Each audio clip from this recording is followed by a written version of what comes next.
What's going on? Boys, arm yourselves. Quick typology stuff.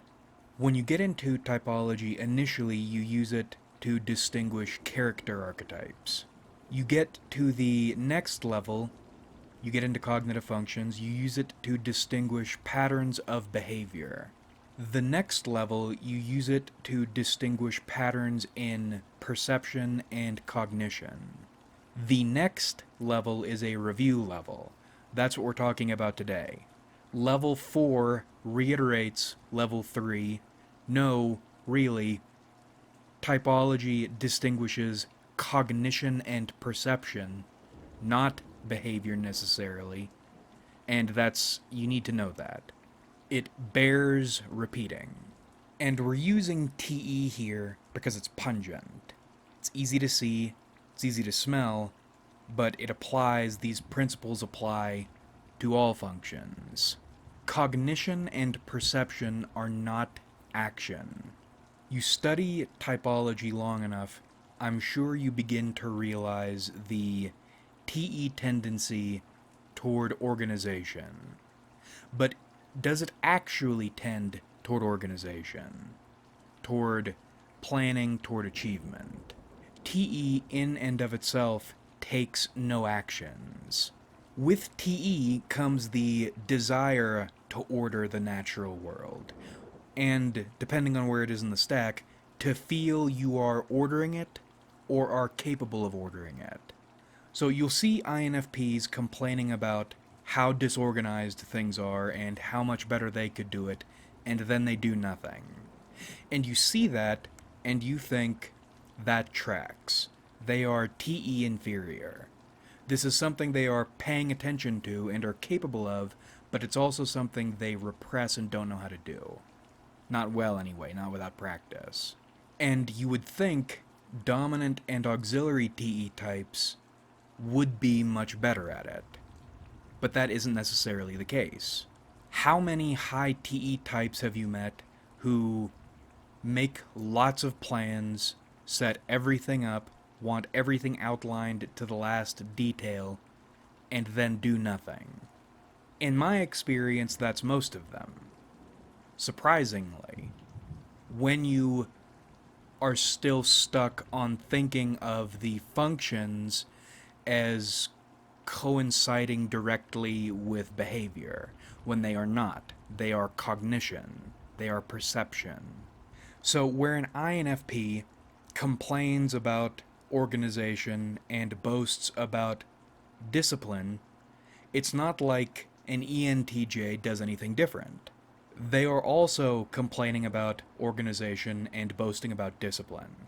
The only thing different you'll see is intensity and sophistication of articulating those complaints or boasts. You give an ENTJ a whiteboard, they can draw out why things are not working visually and what can be done to fix it, and then still not do anything. Where a function rests in a stack does not indicate outcomes. It doesn't dictate action. All a function and its position in a stack does is measure sophistication and inclination. INTPs, for instance, are touted as the most intelligent type, especially by the statistics. Here, look at this graph.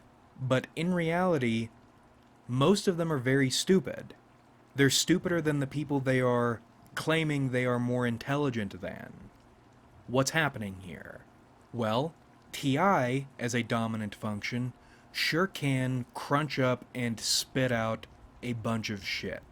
This is because INTPs are not inclined, naturally, to hook themselves into situations in which they will gather real-world experience, real-world data they can munch on and then spit out better results.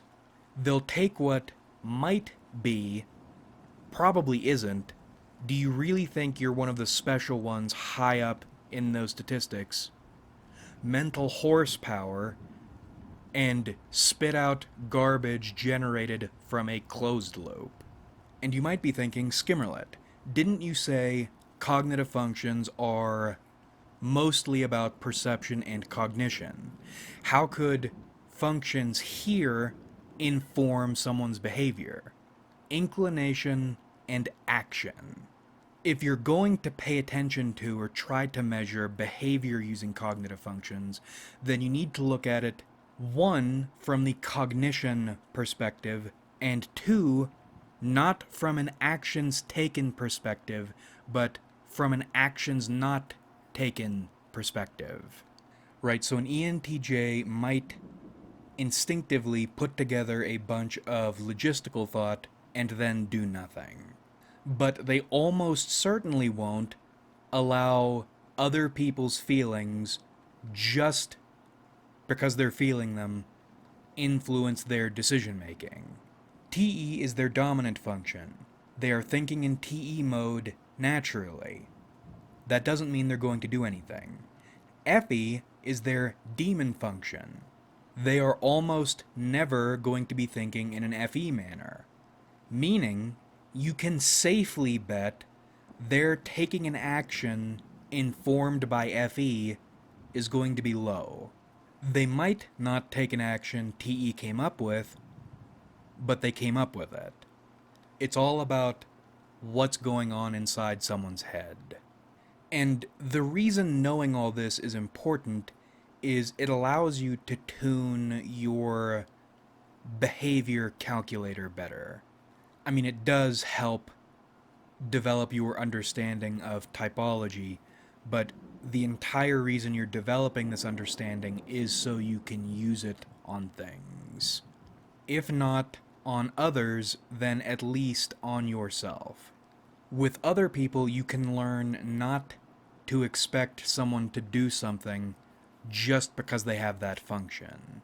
You might be correct in assuming someone will think about something or perceive something in a certain way, but if you structure or plan your actions around their making an action just because they have that function, you're going to put yourself in a precarious position.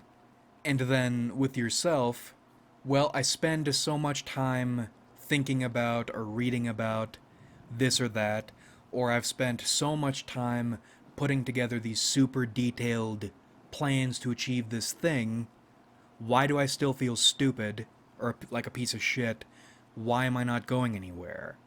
That leads you into a simple, easy life troubleshooting question. Always useful. Am I doing anything? Have I done anything? Am I going to do anything?